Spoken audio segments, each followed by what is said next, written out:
వారిని చంపివేయన ఎడల యెహోవా వారిని అప్పగింపని ఎడల ఒకడు ఎట్లు 1000 మందిని తరుమును, ఇద్దరు ఎట్లు 10,000 మందిని పారదోలుదురు. వారి వచ్చినామే అందరు తీసారా? తీసి అందరు కలిసి చదువుదామా?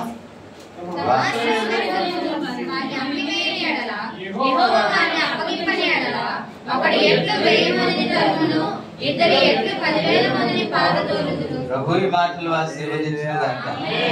కళ్ళు మూసుకొని చిన్న ప్రార్థన చేసి ధ్యానంలోనికి వెళ్దాం. నాతో పాటు ఏకీవించండి. పరిశుద్ధుడు మహోన్నతుడైన తండ్రి, నీకు వందనాలు ప్రభు. మరొకసారి యేసు నామములో నీ సన్నిధికి వస్తున్నాను. ఇంతవరకు నీవే కదా నడిపించావునైనా. వాక్య భాగంలోనికి వెళ్తుండగా నాతో మాతో అందరితో మాట్లాడమని మేము ఒట్టివారమని ఒప్పుకుంటున్నాము. నీవు సహాయం చేస్తే తప్ప మేమేమి చేయలేమని ఒప్పుకుంటున్నాము తండ్రి. నీవే హెచ్చాలి, మేము తగ్గాలి. నీ నామమే మహిమపరచబడుగా. పరిశుద్ధాత్మదేవాని సహాయమును కోరుకుంటూ యేసు నామములో అడుగుచున్నాము తండ్రి. ఆమేన్. ఆమేన్. ఆమేన్. ఆమేన్. ఖాళీగా ఉంది, కుర్చీలో కూర్చోవచ్చు. నాకు మీరు కనబడతారు.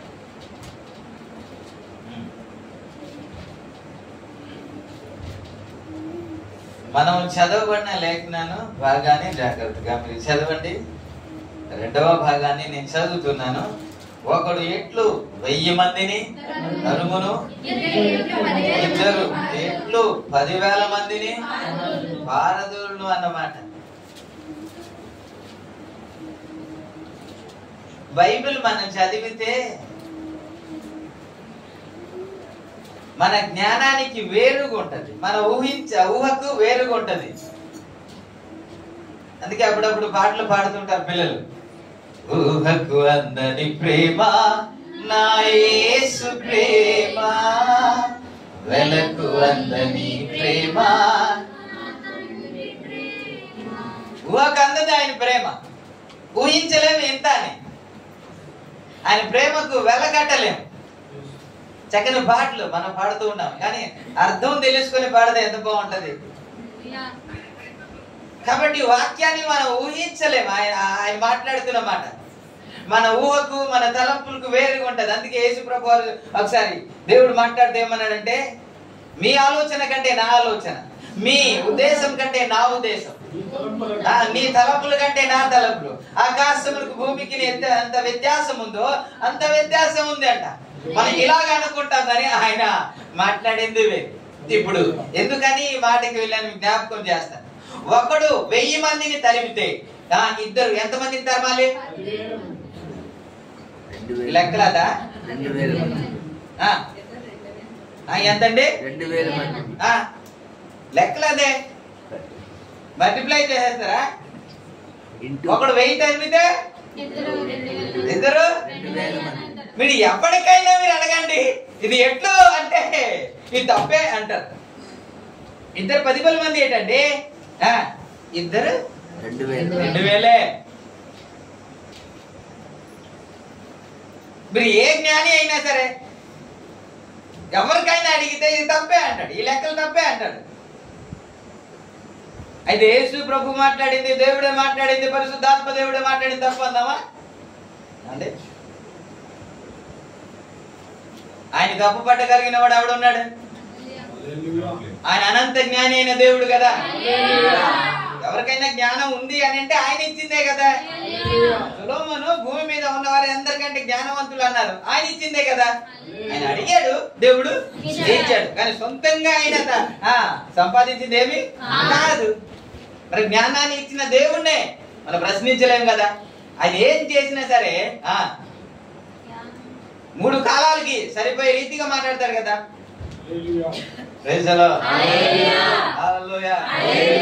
ఇంకో లెక్కలు కూడా జ్ఞాపకం చేస్తాను. లేవి కాండంలో 26వ అధ్యాయంలో, లేవియా కాండం 26వ అధ్యాయము 8వ వచనంలో ఇలాగుంటది. 5 అంట 100 మందిని తరుముతారంట, 100 మంది 10,000 మందిని తరుముతారనేసి అక్కడ ఉంది. ఒకసారి చదవండి. మీలో 5 100 100 మందిని. ఇదేమి లెక్క అండి ఇది? ఇప్పుడు కాల్కులేట్ తీసుకుని 100 ఇంటూ 20 కొట్టండి. 5గురు 100 మందిని తరిమితే అంటే 20 మంది తరిమినట్టే కదా, అంతేనా? 100 ఇంటూ 20 ఎంత? 2000 కదా, అంతండి. మరి ఎంతమంది తరుగుతారంట?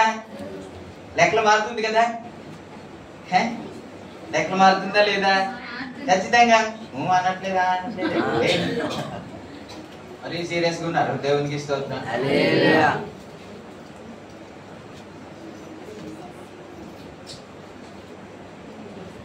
యెహోషువ గ్రంథం 23వ అధ్యాయం 10వ వచనంలో ప్రభు మాట్లాడితే ఏమన్నాడంటే, మీలో ఒకడు 1000 మందిని తరుమును అన్నమాట.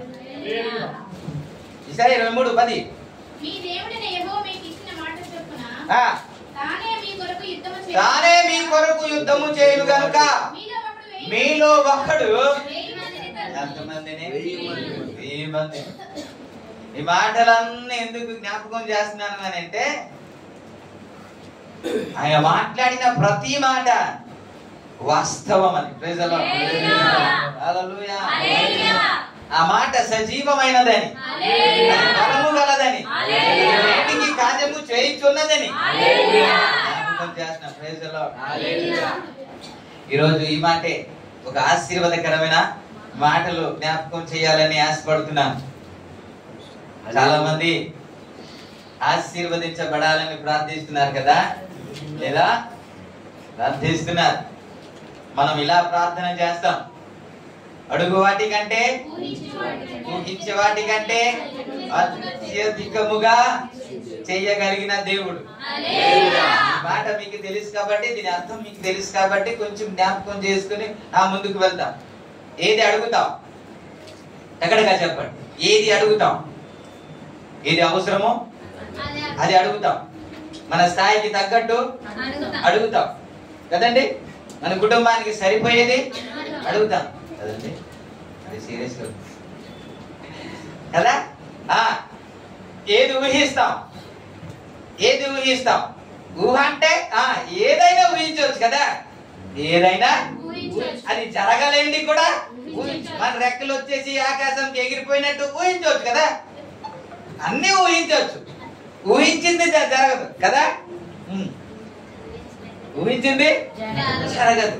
నేను అప్పుడప్పుడు చెబుతూ ఉంటాను ఏంటంటే, నాకు ఒక బైక్ ఉంటే బాగున్నాను అని నేను ప్రార్థన చేస్తాను. పోనీ గట్టిగా ప్రార్థన చేయ, ప్రభువా నీ పరిచర్యకు కారు ఉంటే బాగుండు అని ప్రార్థన చేస్తాను. ఇది అవసరము కాబట్టి ఒకవేళ దేవుడు ఇస్తే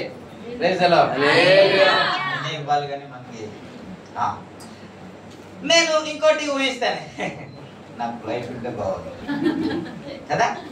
అది కళ్ళలో కూడా జరగదు కదా, జరుగుతాయా? కారు పెట్టడానికే ప్లేస్ లేదు, మళ్ళీ ఒకటి ఫ్లైట్ అవ్వదు కదా. కానీ ఊహిస్తారు, ఉంటే బాగున్నా ఆయనలాగా ఎగురుతూ వెళ్ళిపోతే బాగున్నా. ఒక ఆయన అంట ఇక్కడ ఎక్కి అక్కడ దిగి టీ తాగేసి మళ్ళీ వస్తాడంట. పేరు చెప్పొద్దట, పేరు కూడా చెప్తున్నా, దేవునికి స్తోత్రం కదా. నాకు కూడా అలా ఊహించడానికి అంటే ఉండదు కాబట్టి ఒకడు అనుకున్నాడంటే, మనం ఇంత ప్రయత్నం చేసినా సరే ఏది సఫలం అవ్వట్లేదు, ఏదో లక్షలు కోట్లు వచ్చేస్తుంది అనుకుంటున్నా, 2 సంవత్సరాలు తిరిగాము కానీ అవ్వట్లేదు. ఏం చేయాలంటే, అరే కాస్త నాకు పడుకునివ్వండిరా, నేను కళ్ళు అయినా సరే ఊహించుకొని అయ్యా ఇంత వచ్చేసింది అనేసి కొద్ది సంతోషపడతాను అన్నాడంట. దేవునికి స్తోత్రం. హల్లెలూయా. అవలేనిది ఊహిస్తాం. అయితే మన ప్రార్థన ఏంటి? అడుగు వాటి కంటే ఊహించే వాటి కంటే చేస్తాడని, అలా చేయనాయనా అని ప్రార్థన చేస్తాం. అయినా జరగలే. ప్రార్థన అయితే కంటిన్యూ అవుతుంది, అయినా జరగలే. దీనికి కారణం ఏంటో ఒకసారి మీకు జ్ఞాపకం చేస్తాను. ఒకడైతే 10,000, ఒకడైతే 1000, ఒకడైతే ఇద్దరు కలిస్తే ఎన్ని రెట్లు పెరుగుతుంది? నువ్వు సింగిల్ గా ప్రయత్నం చేస్తే 1000, ఇంకొకడికి చేయి కలిపితే ఎన్ని రెట్లు పెరిగింది? 5 రెట్ల 10 రెట్లు పెరిగింది, 9 రెట్లు పెరిగింది. ఏంటంటే 9 రెట్లు పెరిగింది. హల్లెలూయా. నేను టైటిల్ ఏమి ఇచ్చాను? టైటిల్ ఏమి ఇచ్చాను? ఐక్యతలో అత్యధికమైన విజయం. హల్లెలూయా. ఆయన అడుగు వాటి కంటే, ఊహించే వాటి కంటే అత్యధికమైన విజయము ఎక్కడ ఉంది అని అంటే ఐక్యత. సింగిల్ గా పోరాడితే అంట వెయ్యేనంట, ఇద్దరు పోరాడితేనంట. ఆయనకి తెలుసు కాబట్టి సింగిల్ గానే పోరాడనిస్తున్నాడు. ఆయనకి తెలుసు కాబట్టి ఒకరినొకరు కలవనివ్వడం. వాడికి తెలుసు కాబట్టి ఒకరు చెయ్య ఒకరు కలపనివ్వడం, ఒకరి మనసు ఒకరు కలపనివ్వడం. ఎందుకని? 10 రెట్లు పెరిగిపోతుందిగా. అందుకే సింగిల్ గా పోరాడు అంటాడు. దీని గురించి చాలా సందర్భంలో మాట్లాడాం, కానీ ఈ ఆశీర్వాదం గురించి వచ్చింది కాబట్టి నేను జ్ఞాపకం చేయాలని ఆశపడుతున్నాను. Praise the Lord. హల్లెలూయా. మన జీవితంలో రెట్టింపు ఆశీర్వాదము పొందాలి అని అంటే నీ మట్టుకు నువ్వు ప్రార్థన చేస్తే, నీ మట్టుకు నువ్వు ప్రయత్నం చేస్తే, నీ మట్టుకు నువ్వు ప్రయత్నాల్లో ఉంటే అవ్వదు. కానీ ఏం చెయ్యాలంట? ఇద్దరు కలిస్తే, ఇద్దరు ఏకీవిస్తే. యేసు ప్రభు వారు ఏమన్నారు తెలుసా? ఇద్దరు ముగ్గురు ఏకీవించి ప్రార్థన చేస్తే నేను అక్కడ ఉంటానన్న. ఏ ఒకడుంటే, ఒకడు ప్రార్థన చేస్తే అవదా? అవుతుంది. అవదో అని కాదు. ఇది దేని గురించి మాట్లాడారు అని అంటే కుటుంబం గురించి. దేని గురించి? కుటుంబం. భార్య వేరేగా ప్రార్థన చేసుకుంటే తన టైంలో, భర్త వేరేగా ప్రార్థన చేస్తున్నారు తన టైంలో, పిల్లలు వేరేగా ప్రార్థన చేస్తారు వారి టైంలో. ముగ్గురు కలవరు, ముగ్గురు కలవరు. అది పెద్ద తప్పు అనిపించిందా? అనిపించదు. వేరే వారుగా ప్రార్థన చేస్తే వెయ్య దేవునికి స్తోత్రం. ముగ్గురు కలిస్తే చెప్పండి సార్ 3000. ముగ్గురు కలిస్తే, ఇద్దరు కలిస్తే 10 రెట్లు మేలు, 10 రెట్లు ఆశీర్వాదం, 10 రెట్లు అద్భుతాలు జరుగుతాయి. కాబట్టి ఎవరిని కలవనివ్వడం, ఎవరిని టైంకి సెట్ చేయడు. అతని టైం అతనిదే, ఈవిడ టైం ఈవిడదే. దేవునికి స్తోత్రం. హల్లెలూయా. ఎక్కువ శాతం ఇలా చేస్తే నేను ఓడిపోతున్నాడికి తెలుసు కాబట్టి ఐక్యత లేకుండా చేస్తాడు. ఐక్యత మొదట ఎక్కడ ఐక్యత ఉండాలి?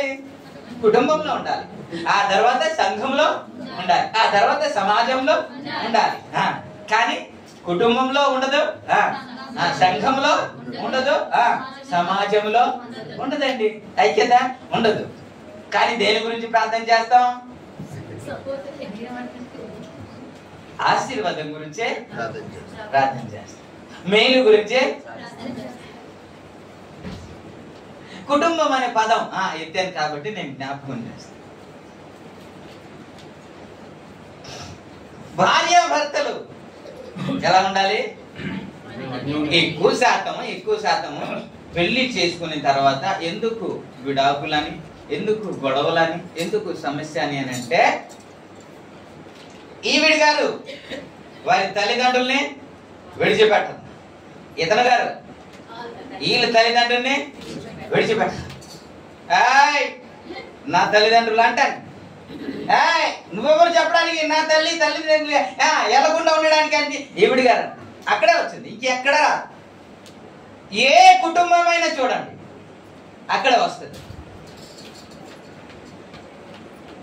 ఇతను ఏదైనా చెబితే ఆవిడ చేయదు, ఆవిడ ఏదైనా చెబితే ఇతను చేయడు. ఇతను అంటాడు నేను శిరస్సు అంటాడు. ఏంటి? చేశాడు. ప్రతిదీ ఇలాగ అనుకుంటారేంటండి మీరు? మాకే అని కాదు. వాక్యం వచ్చింది కాబట్టి గుర్తు చేస్తున్నాను అంతే, ఇంకేం లేదు. నేను భర్త కాబట్టి నువ్వు వినాలి, నేను చెప్పింది వినాలి అంటారు ఈయన. మా అమ్మాళ్ళ ఇంటికి కూడా వెళ్ళకూడదా అంటది ఈవిడ.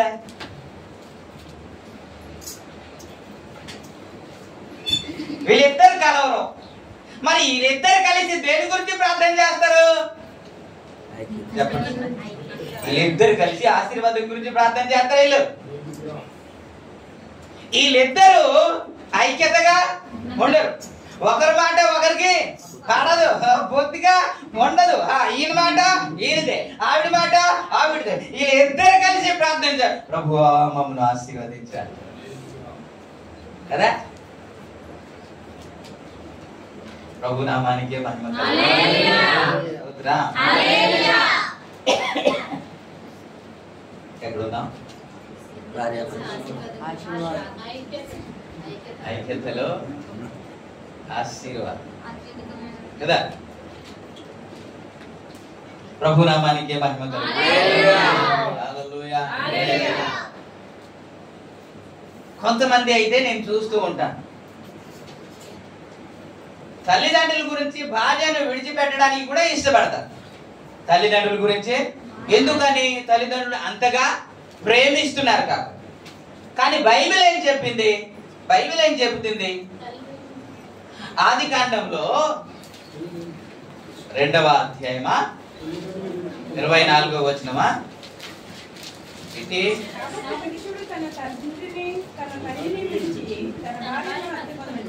2వ అధ్యాయము 24వ వచనంలో వ్రాయబడిన మాట, కాబట్టి పురుషుడు తన తండ్రిని తన తల్లిని విడిచి ఎవరిని హత్తుకొనును?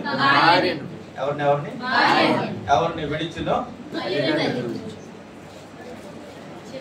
ఇప్పుడు ఇలా అనగానే ఇది తప్పు, తల్లిదండ్రులు మనం గౌరవించడం మంచిదే, నేను తప్పు అన్నానా? గౌరవించకూడదు అని ఉందా? లేదు కదా. కానీ బైబిల్ చెప్తుంది, నీ తల్లిని నీ తండ్రిని విడిచి ఎవరిని? భార్యనే.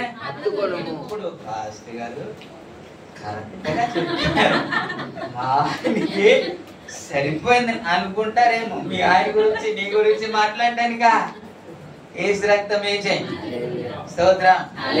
సరే, మీరు అలాగ అనుకుంటూ ఉంటే మరి 45వ కీర్తన 10వ చరణంలో ఏముంటది? కుమారి నీ తండ్రి ఇంటిని మరువుము. ఎప్పుడు తీస్తారో 45:10. కుమారి ఆలకించుము, ఆలోచించి చెవియొగ్గుము, నీ స్వజనమును నీ తండ్రి ఇంటిని ఏం చేయాలి? ఈ రెండింటిని వీళ్ళిద్దరు పాటించరు. ఈ రెండింటిని ఈ తల్లిని విడిచిపెట్టడు, ఈవిడ తండ్రి ఇంటిని మరవదు. దేవునికి ఇస్తుంది.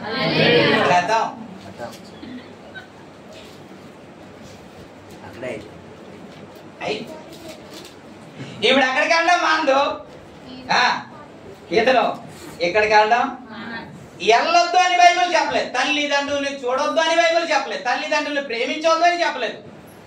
తల్లిదండ్రుల్ని దూషించబడి మరణ శిక్ష విధించబడింది. తల్లిని తండ్రిని సన్మానించుము అని ఎన్నో మాటలు ఉన్నాయి కదా. కానీ అదే సందర్భంలో వివాహం అయిన తర్వాత ఎవరికి ఎక్కువ ప్రాధాన్యత ఇవ్వాలి? భార్య కదా. భార్యనే హత్తుకోవాలి కదా. తల్లిని అలాగ భార్యను హత్తుకొని తల్లిని విడిచిపెట్టేమని కాదు కదా. తల్లిని ఏం చెయ్యాలి? ఖచ్చితంగా అది చెయ్యాలి కదా. తన కష్టకాలంలో ఏమి చెయ్యాలో ప్రతిదీ కుమారుడిగా ఖచ్చితంగా మన బాధ్యత నెరవేర్చాలి కదా. కానీ అదే సందర్భంలో భార్యను బట్టి లేకపోతే తల్లిని బట్టి భార్యని విడిచిపెట్టడం కాదు, తల్లిని బట్టి భర్తను నాకు వద్దు అని అంటాం. కానీ కదా అది బైబిల్ ఒప్పుకోదు. Praise the Lord. ప్రభునామానికి మహిమ కలుగును. దేని గురించి దేన్ని విడిచిపెట్టాలి? తల్లిని విడిచి భార్యను హత్తుకోమని. మనము తల్లిని హత్తుకుంటాం, భార్యను అంతేనా? బైబిల్కి విరుద్ధంగా నేను మాట్లాడుతున్నానా? కాదు కదా. ఇలా చేస్తూ ఐక్యత లేకుండా ఇతని మాట ఆవిడికి పడదు, ఆవిడ మాట ఇతనికి పడదు. ఇలా చేస్తూ మనము ప్రార్థన చేస్తాం దేని కొరకు అంటే అవుతుందా? అత్యధికమైన విజయం వస్తుందా? మనం ఏ జీవిస్తేనే దేవునికి ఇస్తాం. ఎందుకు అలా రాశాడో నాకైతే తెలియదు, కానీ 133వ కీర్తనలో సహోదరులు ఐక్యత కలిగి ఉండుట ఎంత మేలు, ఎంత మనోహరం అన్నారు. ఎంత మేలు అంటే ఎక్కడ మేలు ఉంది? నువ్వు కలిస్తే నువ్వు సింగిల్ గా పోరాడితే, సింగిల్ గా ప్రార్థన చేస్తే, సింగిల్ గా ఫైట్ చేస్తే అవయ్యే. కానీ ఒకరినొకరు చేయి కలిపితే, భార్యాభర్తలు కలిసి ఇద్దరు ప్రార్థన చేయగలిగితే, పరిచయంలో సాగగలిగితే, యథార్థంగా మీరు ముందుకు సాగగలిగితే దానికంటే రెట్టింపు ఆశీర్వాదం ఇంకొకటి లేదు కదా. హల్లెలూయా, హల్లెలూయా. తెలిసే ఒకరినొకరు పొత్తిగా ఉండదు, ఒకరినొకరు సహవాసము ఉండదు. మనము ఏకీవిస్తున్నామంట. ఒకరు సమ్మతించకుండా ఒకరు సమ్మతించకుండా ఏంటి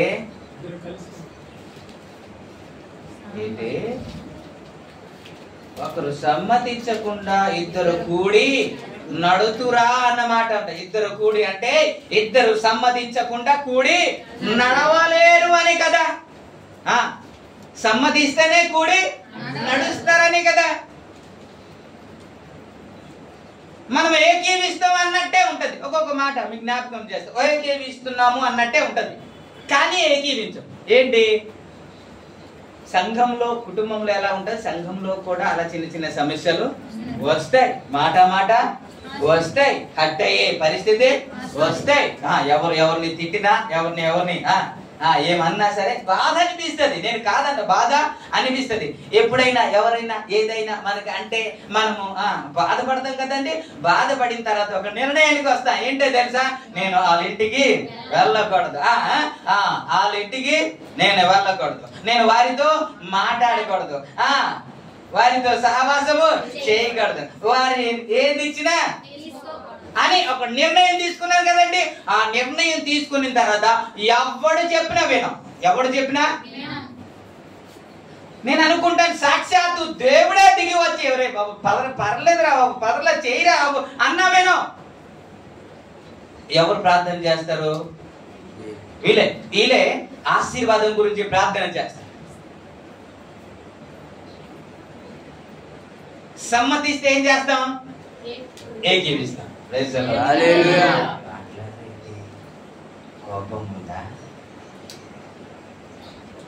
మనం సమ్మతిస్తే ఏకీవిస్తామండి. సమ్మతిస్తే చెప్పింది వింటాం కదా. చెప్పింది కూడా వినట్లేదంటే ఏమంటే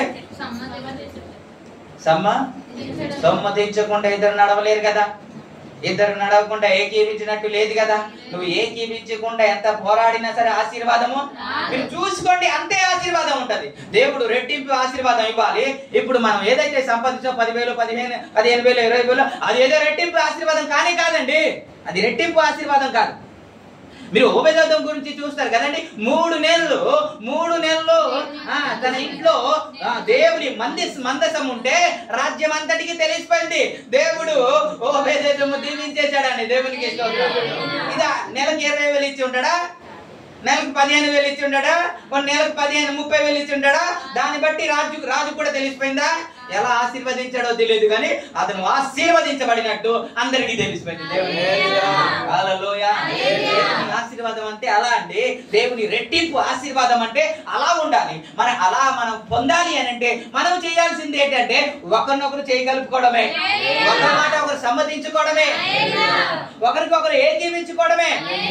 మీరు అంటారు ఆకాశము తెరవబడింది, పరిశుద్ధాత్మ దేవుడు దిగి వచ్చాడు, అగ్ని అభిషేకం వారి మీదకి వచ్చింది, పావురం వలె వారి మీదకి వచ్చినందుకు వారు అన్య భాషలతో మాట్లాడారు అని మేడగది గురించి మాట్లాడతారు కదా.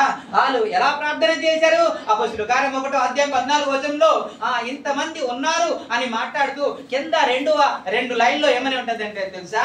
వారందరూ ఏక మనస్సులై ఎడతెగక ప్రార్థన చేయుచుండిరి అన్నమాట ఉంటది. చదవండి 14వ వచనం. మీరందరూ వీరితో కూడా కొందరు స్త్రీలను యేసు తల్లి మరియయు ఆయన సహోదరులను ఏక మనసుతో ఎడతెగక ప్రార్థన చేయుచుండిరి. Praise the Lord. Hallelujah, hallelujah, hallelujah. దానికి ముందు నేను ఒక మాట 6వ అధ్యాయానికి రండి. అపొస్తలుల కార్యం 6వ అధ్యాయం 1వ వచనము మొదటి లైన్లో ఆ దినములలో శిష్యుల సంఖ్య విస్తరించినప్పుడు ఒక లైన్ చాలు. ఆ దినములలో శిష్యుల సంఖ్య విస్తరించింది. ఒకే రోజు 3000 మంది, ఒకే రోజు 5000 మంది అలా బాప్తిస్మ పొందుతూ సంఘము విస్తరించింది. 7వ మాటలో మీరు చూడండి, 7వ మాటలో దేవుని వాక్యము ప్రబలమై శిష్యుల సంఖ్య యెరూషలేములో బహుగా అని ఏంటండి, బహుగా విస్తరించింది అండి. హల్లెలూయా.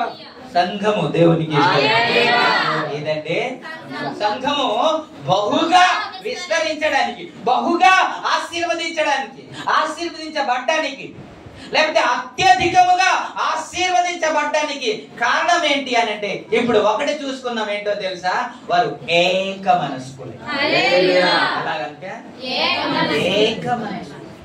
ఒక్కరు పాట ఎత్తితే ఇంకా ఉలోమని అందరూ పాడేయడమేనండి. ఆయన కథలు మనము మీకు ఏమంటారు తెలుసా, గొర్రెలు అంటారు. ఏంటి గొర్రె, ఒక గొర్రె ముందు వెళ్తది, ఒక గొర్రె ముందు వెళ్తది, ఆ తర్వాత మిగతా గొర్రెలన్నీ వెళ్ళిపోతాయి. మేకలు అలాగే మేకలు ఒకటి మేపుతూ ఉంటే ఒకటేమో ఇటు ఒకటేమో అటు. దేవునికి ఇష్టం.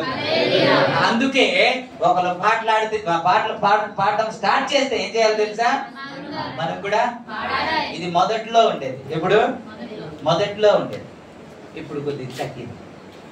ఇప్పుడు ఒకళ్ళు పాడుతూ ఉంటే ఒకళ్ళు మాట్లాడుతుంటారు, ఒకళ్ళు పాడుతూ ఉంటే ఒకళ్ళు రాస్తూ ఉంటాం, ఒకళ్ళు పాడుతూ ఉంటే ఒకళ్ళు ఫోను లేదు.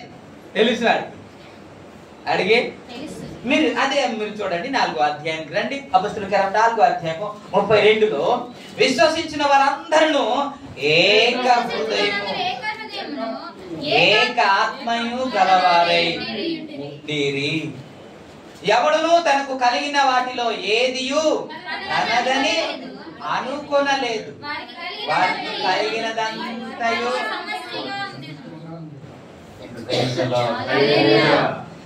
5వ అధ్యాయం 12వ వచనం, ప్రజల మధ్య అనేకమైన సూచక క్రియలను మహత్కార్యములు అపోస్తలుల చేత చేయబడుచుండెను, మరియు వారందరూ ఏక మనస్కులై. సంఘము ఒకటైపోవాలండి. దేవునికి ఒకటైపోవాలా, సంఘం ఒకటైపోవాలి. మనస్సు వేరే అంటే నీ టేస్ట్ వేరే అయ్యొచ్చు, కానీ హృదయం ఒకటైపోవాలి. ఏక మనస్సు అయిపోవాలి. అందరు కలిసి పరిచర్య చేస్తేనే బలమైన పరిచర్య. అపవాది ఎంత దాడి చేసినా అందరు కలిసి ఏక మనసుతో ప్రార్థన చేస్తే దేవుడు ఎందుకు కార్యం చేయడండి. నేను ఎప్పుడైనా చూసారా, ఇప్పుడు సందర్భం బట్టి మాట్లాడుతున్నా, అవేమనుకో సందర్భం బట్టి ఏమిటి అని అంటే, ఇది గోవిందమ్మ గారు స్థాపించిన సంఘం, స్థలం కూడా వారిది. ఈ సంఘంలో చాలా మంది నడిపించారు. ఇప్పుడు కొంతవరకు దేవుడు నడిపించడానికి నాకు అవకాశం ఇచ్చాడు.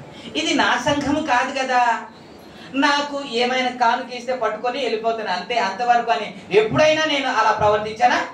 మీరు చూసారా ఎప్పుడైనా అలా ప్రవర్తించానా? కాదు. నాకు సంబంధం లేదు, సురేష్ గారే చూసుకుంటారు, నాకు సంబంధం లేదు, రెడ్డి గారు చూసుకుంటారు, నాకేంటి అని వెళ్ళిపోయినా. కాదు, మనం ఒక కుటుంబంలో ఉన్నామంటే ఆ కుటుంబంలో సభ్యులు కాబట్టి ఏమి జరిగినా సరే మనం అందరం కలిసి చేయాలి. దేవుడు హల్లెలూయా, హల్లెలూయా. ఏ కష్టం వచ్చినా సరే మనం ఏకమై ఎదుర్కోవాలి. అంతే కదా. వారికి వచ్చింది కాబట్టి వారే చూసుకుంటారు, వారే నడిపిస్తున్నారు కాబట్టి వారే చూసుకుంటారు. అయితే ఏకీపించినట్ట కాదు. సంఘము ఏక మనసులో ఉంటేనే. నేను అనుకుంటాను మేడగదిలో పరిశుద్ధాత్మ దేవుడు దిగినప్పుడు వీరు కానీ వేరే వేరే వేరే వేరే అక్కడ ఒకరు ఇక్కడ ఒకరు ఇక్కడ ఒకరు ప్రార్థన చేస్తే వచ్చి ఉండేది కాదేమో నాకు అనిపిస్తుంది. పరిశుద్ధాత్మ దేవుడు అందుకే వ్రాయించాడు ఏంటంటే అందరూ కలిసి ఏక హృదయంతో ప్రార్థిస్తున్నారు. అలా అయి ఉంటుంది, నాకైతే తెలియదు, కానీ ఒక్కడు ప్రార్థన ఎత్తగానే ఆ ప్రార్థనకు అందరూ ఏకీవిస్తున్నారు.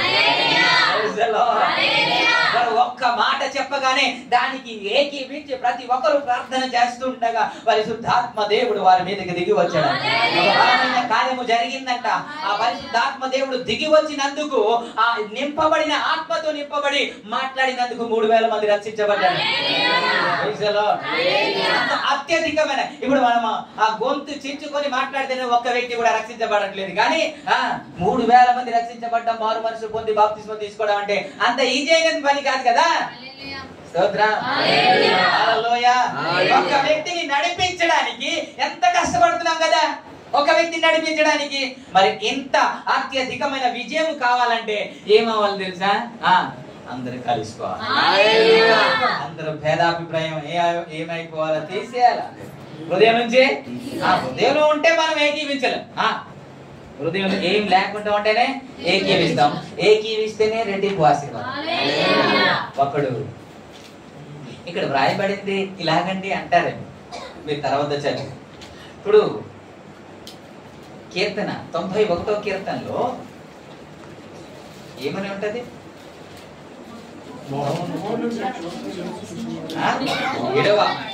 7వ చరణంలో నీ ప్రక్కన 1000 మంది పడినను. ఇదేంటి?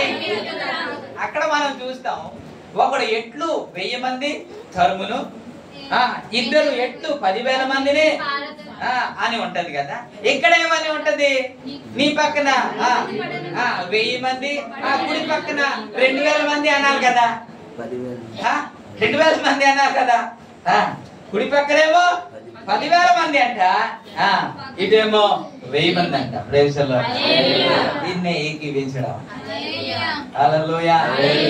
ఐక్యతలో దేవుని ఆశీర్వాదం. హల్లెలూయా. కుటుంబంలో ఐక్యత ఉండాలి, సంఘములో ఐక్యత ఉండకూడదా? ఖచ్చితంగా ఉండాలి. ఇప్పుడు నేను చెప్తాను, కొన్ని సంఘాల్లో ఇలా ఉంటాయి.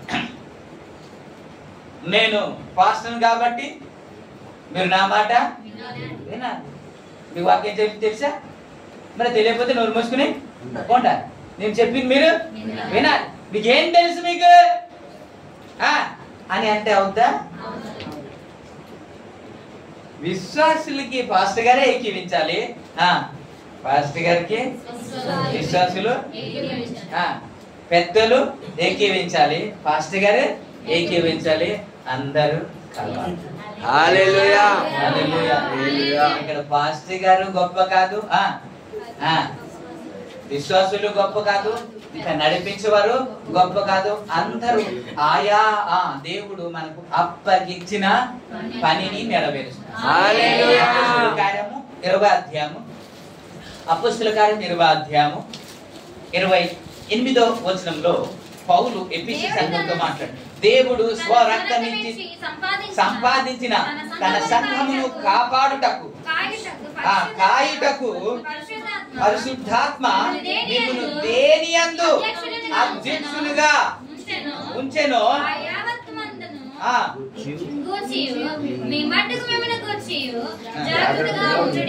Praise the Lord. హల్లెలూయా. ప్రభునామానికే మహిమ. హల్లెలూయా. స్తోత్రం. హల్లెలూయా. దేవుడు తన స్వరక్తాన్ని ఇచ్చి కొన్న సంఘాన్ని కాపాడడానికి ఒక్కొక్కరిని ఒక్కొక్క పాత్రగా వాడుకుంటున్నాడు. ఇప్పుడు నేను అంటాను, వారే లేకపోతే ఈ సంఘం లేదు కదా, అలాగని పాస్టర్ గారు లేకపోతే అవదు అనడానికి లేదు కదా. పాస్టర్ గారు ఉండాలి, సంఘ పెద్దలు ఉండాలి, నడిపించేవారు ఉండాలి, వీరందరూ ఉంది. మీరు లేకపోతే అవ్వదు కదా. విశ్వాసులు ఉండాలి, అందరూ కలిసి ప్రభు పరిచరించాలి. ఇక్కడ భేదాలు తీసుకొస్తాడు. ఏంటి అని అంటే, నేను గొప్ప అంటే నేను గొప్ప అని. ఎందుకు? వీళ్ళు కలిస్తే ఆశీర్వాదం, ఇది కలిస్తే అద్భుతంగా ఆశీర్వదించబడతారు. సంఘం అభివృద్ధిలోనికి వస్తుంది. కాబట్టి కలవకుండా చేయడానికి వాళ్ళు చేస్తూ ఉంటారు. ఒకసారి నేను జ్ఞాపకం చేశాను ఏంటంటే, ఈ 5,000 గురించి జ్ఞాపకం చేశాను. గుర్తుందా? గుర్తుంటే చెప్పాలా? ఏది గొప్ప చెప్పండి, ఏది కాదా? అన్ని గొప్ప. దేని శక్తి దాన్ని అన్ని ఉండాలి. టైం వేస్ట్ చేయకుండా వెళ్ళిపోతాం, మీకు తెలుసు కాబట్టి. కాబట్టి ప్రతి ఒక్కరూ అవసరం అండి. తుడిచేవారు అవసరం. ఇంత చక్కగా ఉంటుంది అని అంటే, నాన్నగారు మనం వచ్చేటప్పుడు మొత్తం చక్క పెట్టి, లేకపోతే చెత్తగా ఉంటాయి. మనం అన్ని పడేస్తాం. పిల్లలు ఏదో తింటారు, అది పడేస్తారు. ఒకవేళ తీస్తాం, లేకపోతే ఏదో అంటుకుంటుంది. అదే మీరు వెళ్ళిపోయిన తర్వాత మొత్తం శుభ్రం చేసి దాని కదా అది చిన్న పరిచర్య అనుకున్నారు, అది కూడా గొప్ప పరిచర్య. పరిచర్య కూడా జ్ఞాపకం చేసిన అంటే ఆ ప్రార్థన చేయడం ఒక పరిచర్య, చూడడం ఒక పరిచర్య, స్తుతించడం ఒక పరిచర్య, వాక్యం చెప్పడం ఒక పరిచర్య, సువార్త చెప్పడం ఒక పరిచర్య. ఇన్ని పరిచర్యలు మనకు అవసరం. ఈ పరిచర్య అంతా కలిస్తేనే సంఘం, అందరూ ఏకీవిస్తేనే ఆశీర్వాదం. ప్రభు నామానికి రెట్టింపు ఆశీర్వాదం కావాలి అని అంటే మనం ఎవరిని కలవకుండా మనం సింగిల్ గా పోరాడితే మనకు రెట్టింపు ఆశీర్వాదం అంతే, మనకు అంతే. మనం అత్యధికమైన విజయము పొందాలి అని అంటే ఒకరినొకరు సహవాసం చేయాలి, ఒకరినొకరు ఏకీవించాలి, ఒకరినొకరు సమ్మతించాలి, ఒకరి మాటకి ఒకరు ఏకీవించాలి. అప్పుడే మనం ఆశీర్వదించబడతాం. అందుకే ఇందాక చదువుకున్న కీర్తనగాడు ఆ సహోదరులు ఐక్యత కలిగి ఉండుట ఎంత మేలు. కుటుంబం గురించి జ్ఞాపకం చేస్తూ ఒకటి చేశాను కదా. ఇప్పుడు తన పని తన ఇష్టం ప్రకారంగా తన చేస్తుంది, ఇతని ఇష్ట ప్రకారంగా ఎదురు చేస్తాడు. నాదే రైట్ అనుకుంటారు ఈయన, ఆవిడ కూడా నాదే రైట్ అనుకుంటారు వీళ్ళిద్దరు. నేను వాక్యానుసారంగా చేస్తున్నాను, నేను తల్లిని ప్రేమిస్తున్నాను అంటాడు ఈయన, నేను కూడా నా తల్లిదండ్రుల్ని ప్రేమిస్తున్నాను ఈవిడ అంటది. ఎవరు రైట్ ఏంటి రైట్ అంటే బైబిలే సమాధానం చెప్పాలి, ఎవరు మనకు సమాధానము చెప్పకూడదు. ఎఫెసీయులకు రాసిన పత్రిక 4వ అధ్యాయము, ఎఫెసీయులకు రాసిన పత్రిక 4వ అధ్యాయం 1వ వచనంలో సమాధానం అనే బంధము చేత ఆత్మ కలిగించు ఐక్యమును కాపాడుకొనుట యందు శ్రద్ధ కలిగిన వారై ప్రేమతో ఒకరినొకడు సహించుకొనుడి. ఆత్మ ఏం చేస్తుంది? ఇప్పుడు ఆత్మ ఐక్యపరుస్తుంది. మాట్లాడండి. ఆత్మ ఐక్యపరుస్తుంది. ఆత్మ ఏక మనస్సు కలిగి జీవించడానికి, ఏకీవించడానికి ప్రేరేపిస్తుంది. నీ భార్యను ఏకీవించకుండా, నీ భర్తను ఏకీవించకుండా ఉన్నామంటే ఇది పరిశుద్ధాత్మ నడిపింప. మీరు చదవండి. సమాధానం అనే బంధము చేత ఆత్మ కలిగించు ఐక్యమును. ఏంటి? ఆత్మ ఏం కలిగిస్తుంది? ఏం కలిగిస్తుంది? నోటుతో ఒప్పుకుంటే బాగుంటుంది. ఐక్యమును కలిగజేస్తుందండి, ఏక మనస్సు కలిగజేస్తుందండి. భర్తకు లోబడేటట్టు చేస్తుంది, భర్త మాట వినేటట్టు చేస్తుంది. భార్య మాట వినకూడదా అని అంటే ఒక సందర్భంలో ఈ దాసి కుమారుని వెళ్ళగొట్టు అని సారా అంటే ఎంతైనా కొడుకే కదండి. బాధ అనిపించి బాధపడుతూ ఉంటే దేవుడు దర్శించి ఈ విషయంలో సారా నీతో చెప్పినట్లు చెయ్యాలి. సారా నీతో భార్యలు చెప్పిన మాట వినకూడదని కాదు, ఆత్మ సంబంధంగా అది దేవుని చిత్తానుసారంగా ఏది మాట్లాడింది ఖచ్చితంగా మీరు ఏకీవించాలి, ఖచ్చితంగా ఏకీవించాలి. ఏమండి నన్ను సినిమా తీసుకెళ్ళొచ్చు కదా అంటే దానికి ఏకీవించవద్దు, లోకానుసారంగా దేని ఏకీవించవద్దు. ఆత్మానుసారంగా ఏది చెప్పినా అది ఏకీవించాలి కదా, ఒకరినొకరు ఏకీవించాలి. దేవునికి హల్లెలూయా. ఎక్కడ ఐక్యత ఉంటుందో అక్కడ విజయం ఉంటుంది, ఎక్కడ ఐక్యత ఉంటుందో అక్కడ ఆశీర్వాదం ఉంటుంది, ఎక్కడ ఐక్యత ఉంటుందో అక్కడ అభిషేకం ఉంటది, ఎక్కడ ఐక్యత ఉంటుందో అక్కడ నిత్య జీవం ఉంటది. యేసయ్య చెప్పిన మాట మీకు జ్ఞాపకం చేసిన సొంత మాటలు కానీ కాదు, 33వ కీర్తనలో అక్కడ ఉంటది, మరి తీయొద్దు. కాబట్టి ఇన్ని ఆశీర్వాదాలు ఎక్కడ ఉన్నాయి తెలుసా? ఒకరినొకరు సమ్మతించే దాంట్లో ఉంది, ఒకరినొకరు లోబడే దాంట్లో ఉంది. కాబట్టి ఇలా లేకుండా చేస్తే చాలు, మీరు ఇంకా దీవించబడరు అని ఒకరినొకరు ఏకీవించకుండా చేసి వీళ్ళు ప్రార్థన చేసినట్టు చేస్తాడు. మళ్ళీ వీళ్ళే ప్రార్థన చేస్తారు, ప్రభువా ఈ పరిస్థితి నుండి నన్ను కాపాడు, నన్ను ఆశీర్వదించు, రెట్టింపు ఆశీర్వదించు అని ప్రార్థన చేస్తూనే ఉంటాడు. ఎన్ని సంవత్సరాలు గడిచిపోతుంటాయి, వీళ్ళిద్దరికి పొత్తు ఉండదు, ప్రార్థన మాత్రము సంవత్సరం తరబడి కొనసాగుతూ ఉంటది, ఆశీర్వాదం మాత్రము ఉంటది. ఎక్కడ లింక్ తెగిపోయింది అని అంటే ఎక్కడ ఆ లింక్ సెట్ చేయరు, ఆ లింక్ సెట్ చేయకుండానే కిక్కు కడుతూ ఉంటారు. దేవునికి స్టార్ట్ అవుద్దా?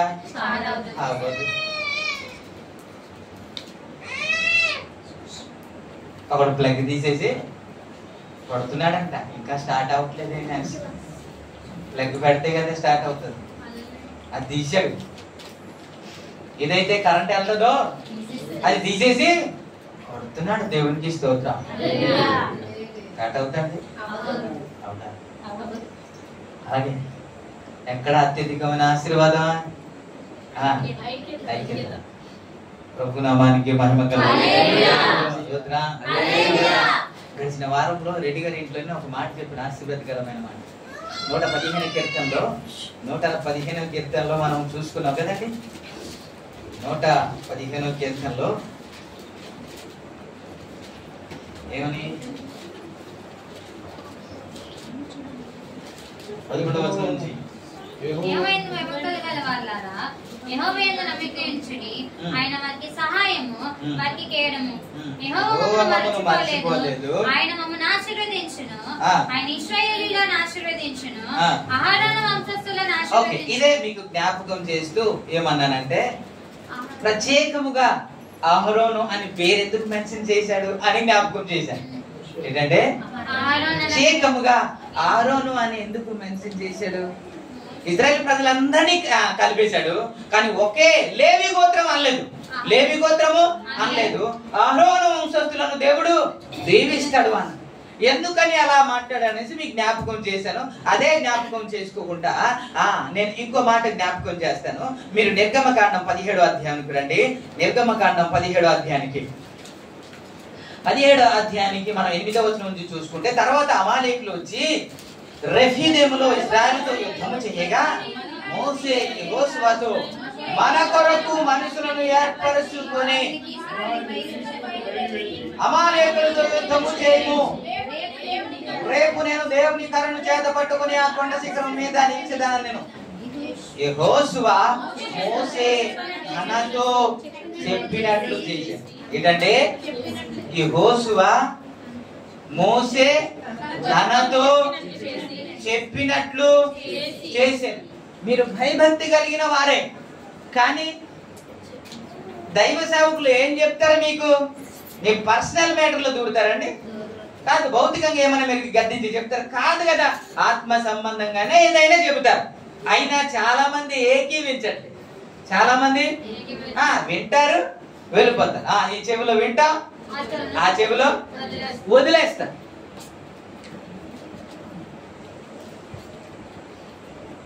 ఇంకా మాట చెప్తాను. నేను ప్రేయర్ అయిపోగానే ఒక మెసేజ్ పంపించి ప్రైజ్ ది లార్డ్ అని చెప్తాను. ఏంటి పెడతానా? మనం కలిస్తే ప్రైజ్ ది లార్డ్ అండి అంటాం, ప్రైజ్ ది లార్డ్ అండి అంటాం. మీకు కలవట్లేదు కాబట్టి నేను మొబైల్లో మీకు ప్రైజ్ ది లార్డ్ అని ఇలా చేతులు జోడించి పెడుతున్నానా లేదా? మీకేనా వేరే వాళ్ళు పెడుతున్నా? మీరు పెట్టారా ఎప్పుడైనా? లైవ్ వెళ్తుంది కాబట్టి నేను పేరు చెప్పను. బట్టుపాలెం వెళ్ళేటప్పుడు ఒక ఆయన ఉన్నాడు, హిందూ ఆయన, అనేజండి. ఒకసారి పాస్టర్ గారు ప్రైజ్ ది లార్డ్ అండి అన్నాడు. ఇలా చేయిస్తారు. నా అలవాటు ప్రకారంగా ప్రైజ్ ది లార్డ్ అండి అన్నాడు. అనగానే ఆ రోజు నుంచి నాకు కనబడగానే ప్రైజ్ ది లార్డ్ అండి అంట. నేను ఒకవేళ మర్చిపోయి ఇలాగనేసినా సరే ఇలాగే అంటాను. మీకు రండి చూపిస్తాను టైం కనబడి. మీరు నాతో ఏకీవించినట్లేనా? మీకు ప్రైజ్ ది లార్డ్ చెప్తున్నానా లేదా? మరి మీరు నా మీద కోపమో ఎందుకు చెప్పాలో అని ఏంటో నాకైతే తెలియదు. కానీ మీరు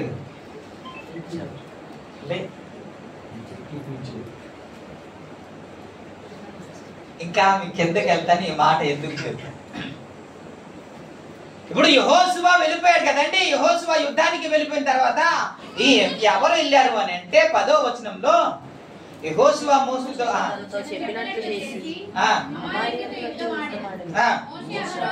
మోషే అహరోను హూరు అనువారు కొండ శిఖరానికి ఎక్కిరి అన్నమాట. ప్రభు నామానికి మంచులందరూ స్తోత్రాలు. ఇప్పుడు ఈ ముగ్గురు ఎక్కారంట. ముగ్గురు ఎక్కిన తర్వాత ఇప్పుడు కాసేపు ఇలా చేతులు ఎత్తారంట. మోషే ఏం చేశాడు? 2 చేతులు పైకెత్తాడంట. పైకెత్తిన తర్వాత పైకి ఎప్పుడైతే చేతులు ఎత్తాడో ఇప్పుడు యెహోషువ గెలుస్తూ ఉన్నాడంట. ఇప్పుడు ఎంతసేపు ఎత్తుతామండి? చెయ్యి బరువు కదండి, చెయ్యి దించేస్తే అమాలేకులు గెలిచాడంట. ఇప్పుడు ఏం చెయ్యాలా?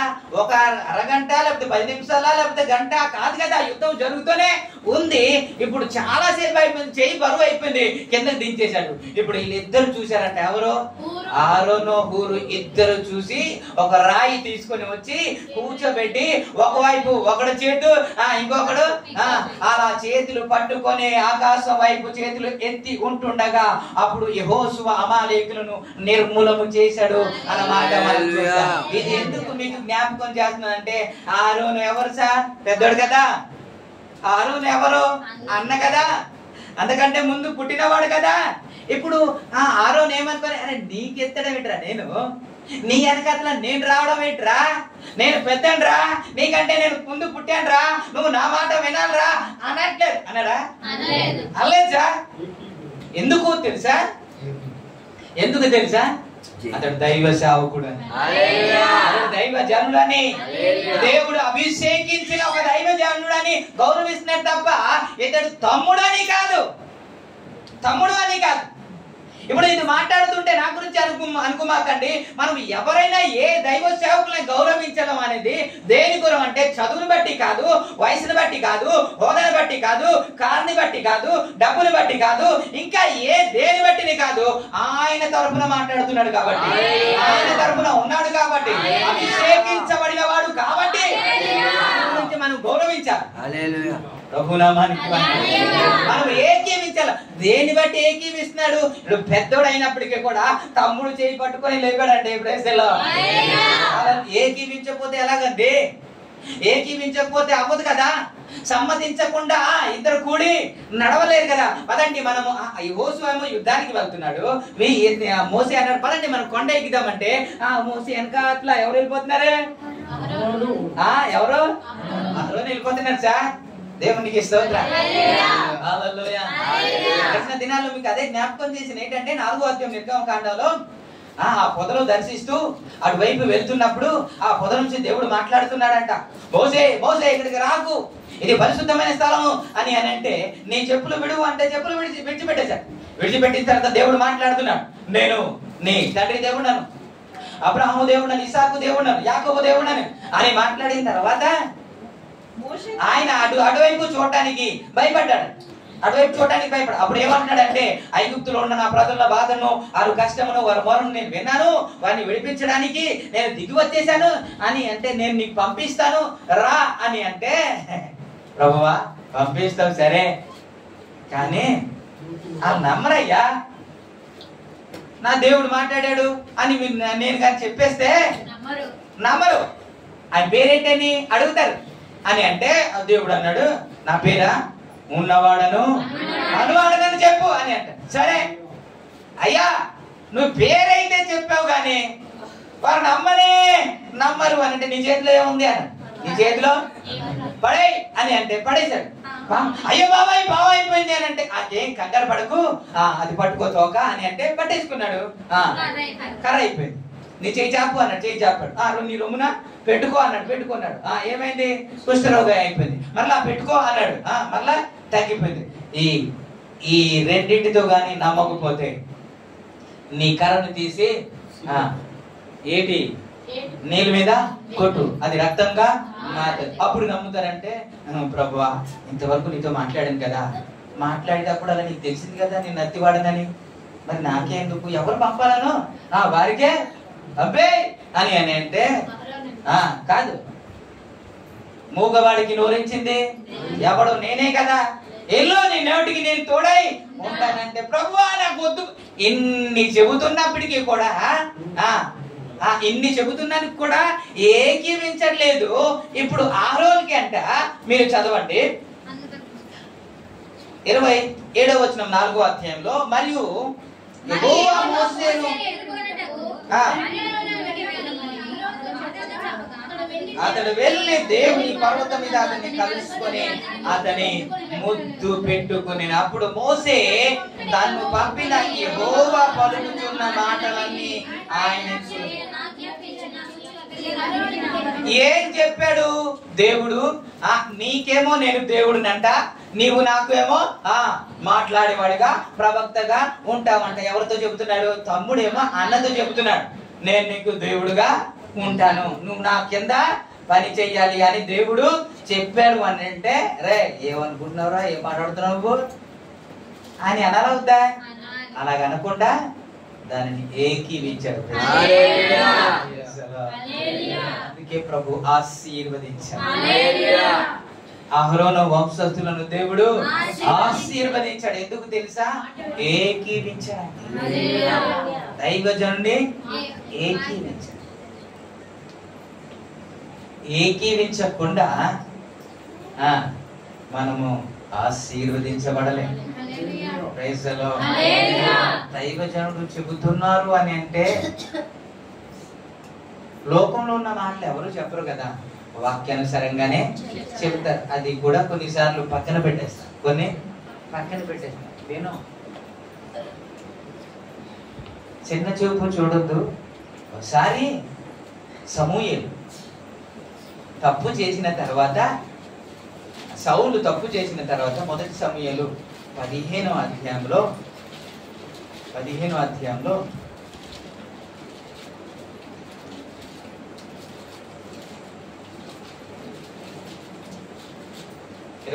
వచనము, కాబట్టి నీవు నా పాపమును పరిహరించి యెహోవాకు మొక్కుకున్నట్లు నాతో కూడా తిరిగి రమ్మని సమూయేలును వేడుకొనెను.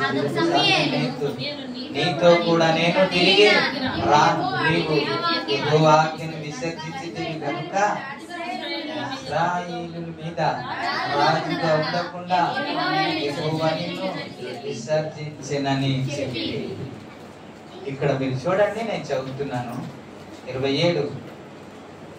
వెళ్ళిపోవాలని తిరగగా సౌలు అతని దుప్పటి చెంగు పట్టుకొనినందున అది చిరిగి. ఏంటి ఏం పట్టుకున్నాడు? చిరిగిపోయిన తర్వాత సారీ కూడా చెప్పలేదు. సారీ కూడా వెంటనే దేవుడు ఆ సమూయేలు ఏం మాట్లాడుతుంది చూడండి 28. అప్పుడు సమూయేలు అతనితో ఇట్లా, నేడు యెహోవా ఇశ్రాయేలుల రాజ్యమును నీ చేతిలో నుండి లాగివేసి, తీసివేసి కాదు లాగేశాడు. మీరు ఇలా అంటారు, నేను దేవుణ్ణి భయపడుతున్నాను అంటారు, నేను దేవుణ్ణి ప్రేమిస్తున్నాము అంటారు కదా, అంటామా లేదా? ప్రభు ఏమన్నాడు అన్నాడు తెలుసా? కనిపించే సహోదరుని ప్రేమించలేని నీవు కనిపించలేని దేవుణ్ణి ప్రేమిస్తున్నానని చెబితే ఎవరు నమ్ముతాడు అన్నాడు కదా. దైవ సేవకుడిని, ప్రభు పేరిట ఉన్న దైవ సేవకుల మాటే లోబడనే లేని మనము దేవుని మాట లోబడుతున్నాము అనే ఎలాగా? మనం దైవ సేవకుని, నా గురించి కాదు, పక్కన పెట్టే కాదు, దైవ సేవకుని మనం గౌరవిస్తున్నామంటే దేవుణ్ణి గౌరవిస్తున్నాం. ఆ చెంగు లేకపోతే ఆ దుప్పటి చిరిగిపోయినందుకు ఏ బాధ లేదు.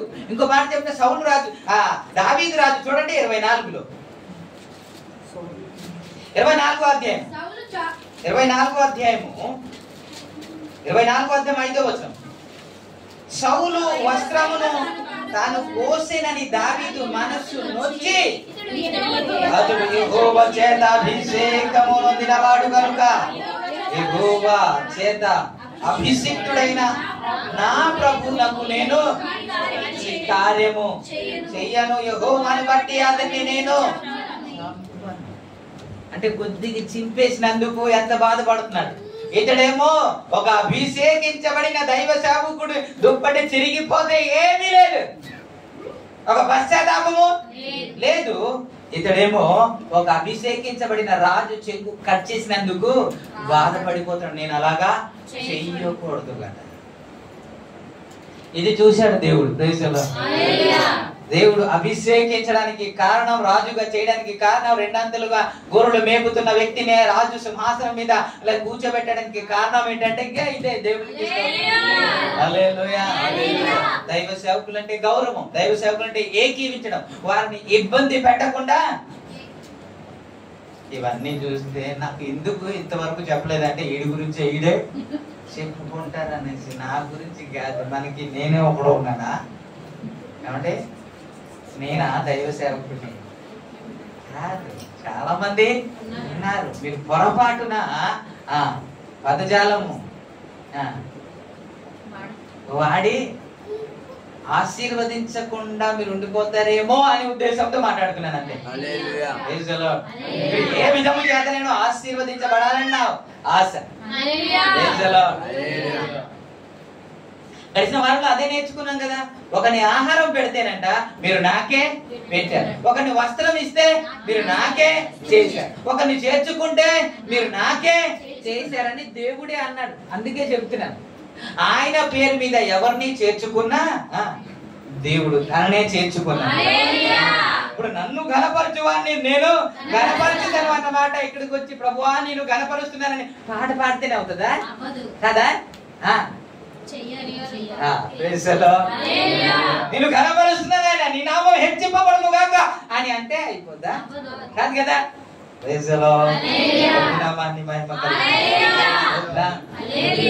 దైవ సేవకునికి ఎవరు అన్న పెద్దోడైనప్పుడు కూడా ఏకీవిస్తున్నాడు.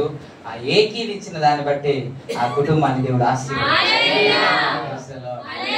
ఐక్యతలో ఆశీర్వాదము, ఏక మనసులో ఆశీర్వాదము, అభివృద్ధి, విస్తరణ ఉంటది. కాబట్టి మనం అందరం కలుద్దాం, పరిచర్య కొరకు కలుద్దాం. ఇంకో దాని కొరకు కాదు, పరిచర్య అభివృద్ధికే మనం ఏక మనసుగా సంఘాన్ని ఇంకా ముందుకు నడిపించడానికి ఏకం అవుదాం. ఇలా ఏకమైతే సంఘ అభివృద్ధి మాత్రమే కాకుండా దేవుడు మీ కుటుంబాన్ని మిమ్మల్ని కూడా ఆశీర్వదిస్తాడు. నెక్స్ట్ వీక్ దేని కొరకు మనం ఏకీవించాలి, ఎవరికి ఏకీవించి ఏ విధంగా నష్టపోయారు దాని గురించి మీకు జ్ఞాపకం చేస్తాను. ఈ మాటలో ప్రభు ఆశీర్వదించుగా.